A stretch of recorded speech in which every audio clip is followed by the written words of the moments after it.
Welcome to the video. इस video में हम बात करेंगे नेस्टेड केस स्टेटमेंट्स के बारे में। इससे प्रीवियस वीडियो में हमने एसक्यूएल की केस स्टेटमेंट्स को डिस्कस किया था और टू टाइप से हमने उसको डिस्कस किया था। एक कि अगर हम केस स्टेटमेंट को सिलेक्ट स्टेटमेंट के अंदर यूज करें, और सेकेंडली हमने देखा था कि ऑर्डर बाय क्लॉज के साथ कैसे यूज किया जा सकता है। इसमें हमने नेस्टेड केस को देखना है। बेसिकली नेस्टेड केस कंडीशंस क्यों यूज की जाती हैं? जब क्या होता है मल्टीपल लेयर कंडीशंस और उनके अकॉर्डिंग आपको कोई आउटपुट में टेबल बनाना है या कुछ डिसीजंस लेनी है, तो उसके लिए नेस्टेड केस यूज किया जाता है। मल्टीपल लेयर कंडीशंस उसकी बेस पर आउटपुट को डिसाइड करने के लिए यूज की जाती है नेस्टेड केस स्टेटमेंट्स को। तो सबसे पहले मैं अपनी डेटाबेस को सेलेक्ट कर लेता हूं। यूज डेटाबेस का नाम है सेल्स रिकॉर्ड। देन हम अपने इसके बाद एग्जीक्यूट करने के बाद अपने टेबल को देख लेते हैं। Select static from sales, table का नाम है सेल्स। इसको एग्जीक्यूट करते हैं तो ये हमारा टेबल है। अच्छा, मैं क्या चाहता हूं कि प्रोडक्ट्स हैं like pen, book, bag, box वगैरह, मैं इनकी बेस पे एक और टेबल बनाना चाहता हूं, सॉरी एक और कॉलम बनाना चाहता हूं। ठीक है, जिस कॉलम का नाम हो सकता है प्रोडक्ट सब कैटेगरीज। अब उस टेबल में, उस कॉलम में होगा क्या? उस कॉलम में ये होगा कि जो पेन है ना, ये दो मजीद कैटेगरीज में डिवाइड हो जाएगा, like signature pen, regular pen, और ये जो बैग है प्रीमियम बैग, नॉर्मल बैग में कन्वर्ट हो जाएंगे। तो यानी कि कैटेगरीज बने, ये कैटेगरीज तो पहले से बनी हुई प्रोडक्ट की, लेकिन इनके बाद फर्दर सब कैटेगरीज बन जाएं depending upon the sales amount. कि जो जिसके अमाउंट ज्यादा है वो आपके पास प्रीमियम बैग में चला जाए, जिसके अमाउंट एक सर्टेन क्राइटेरिया से कम है वो नॉर्मल बैग में आ जाए। तो ये मल्टीपल लेयर कंडीशंस हैं। जस्ट प्रोडक्ट का बनाना होता तो भी बन सकता था, सेल्स अमाउंट का बनाना था तो भी बन सकता था, लाइक मैं सेल्स अमाउंट की बेस पे हाई लो को डिसाइड करना चाहता तो भी हो सकता था, सिंपल केस स्टेटमेंट से।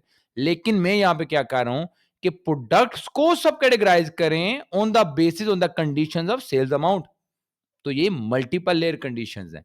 इसके लिए हम यूज करेंगे नेस्टेड केस स्टेटमेंट को। तो सबसे पहली चीज तो वही हम लिखेंगे, सिलेक्ट स्टैटिक, ये लिख दिया। अच्छा, फ्रॉम भी मैं कर देता हूं ताकि कॉलम्स का नाम हमें लिखने में आसानी रहे, फ्रॉम सेल्स, ये। अच्छा, अब आ जाते हैं इधर। अब मैं करता हूं टैब केस। अब केस पहले बनाते हैं, हमने केस बनाना है किसके अकॉर्डिंगली? प्रोडक्ट के अकॉर्डिंगली। तो मैं लिखूंगा व्हेन प्रोडक्ट, व्हेन प्रोडक्ट्स, ये कॉलम का नाम है प्रोडक्ट्स, इज इक्वल टू, किसके इक्वल हो? पेन के इक्वल हो। देन अब यहां पे मैं कुछ भी लिख सकता हूं, लेकिन यहां पे अब मैं चाह रहा हूं सब कैटेगराइज करना, तो मैं लिखूंगा देन, क्या हो देन में? टैब केस, एक नया केस बन जाए, कैसे? When sales amount greater than 450, sales amount 450 से बड़ी हो, देन क्या हो? जब 450 से बड़ी हो तो आ जाए सिग्नेचर पेन। एल्स यानी कि अगर 450 से कम हो रही है तो क्या आ जाए? रेगुलर पेन,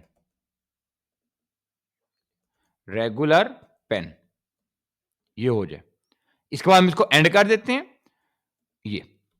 अच्छा, अब आप देखें कि ये when product is equal to pen होगा, देन में मैं कोई आगे चीज नहीं लिख रहा, खाली नहीं लिख रहा कि पेन्स हो जाए या कैटेगरी पेन हो जाए, नहीं, मैं आगे फर्दर केस स्टेटमेंट चला रहा हूं। तो ये नेस्टेड केस है, किसके अंदर? इस केस के अंदर।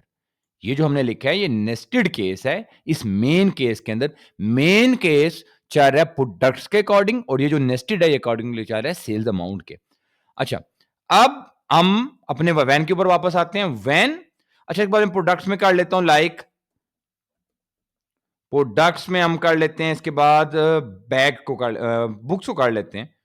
तो बुक एज इट इज आ जाए, देन बुक की आ जाए, कोई चेंज ना हो। वैन देन हम करना चाह रहे हैं फर्दर, बॉक्स हैं तो मैं products is equal to box, तो वो भी एज इट इज ही बॉक्स आ जाए, देन बॉक्स ही आए।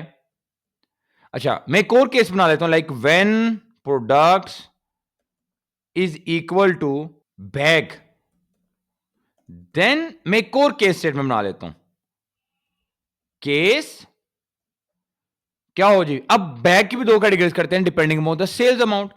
व्हेन, अच्छा मैं यहां पे डिफरेंट भी, अगर मैं इसको सेल्स अमाउंट के अकॉर्डिंग कर रहा हूं ना, तो मैं यहां पे प्रॉफिट लॉस किसी के अकॉर्डिंग कर सकता हूं, लेकिन एक प्रॉपर वे है कि सेल्स अमाउंट के हिसाब से हम सब कैटेगरीज बना रहे हैं, तो हम सेल्स अमाउंट के हिसाब से करेंगे। अगर प्रॉफिट के हिसाब से बनाना था तो वो सारा हम प्रॉफिट के हिसाब से बनाते हैं। When sales amount is greater than 1200, then क्या हो? देन हमारे पास आ जाए लाइक प्रीमियम बैग, एल्स क्या हो, एल्स आ जाए नॉर्मल बैग, और एंड कर देते हैं इसको। अच्छा, ये भी अब नेस्टेड है किसके अंदर, ये जो हमारा मेन केस था इसके अंदर नेस्टेड है। अब हमारे पास नेस्टेड का काम खत्म हो गया, अब हम वापस आते हैं अपनी मेन केस स्टेटमेंट के ऊपर। तो मैं करूंगा एंड एज, यहां पे आपने कोई भी स्टेबल का, सॉरी इस कॉलम का नया नाम देना है, लाइक मैं कहता हूं प्रोडक्ट्स, सब प्रोडक्ट्स, ये उस नए कॉलम का क्या हो जाएगा, नाम हो जाएगा। एंड देन मैं इसको खत्म करता हूं स्पेसिस को, ये अब मैं इसको एग्जीक्यूट करता हूं तो आप देखेंगे, तो ये देखें जी, हम लोगों ने लिखा था कि पेन है, तो पेन के आगे से फर्दर दो केसेस बने डिपेंडिंग मतलब सेल्स अमाउंट ग्रेटर देन 450। तो फर्स्ट अमाउंट है सेल्स अमाउंट 500, तो आ रहा है सिग्नेचर पेन।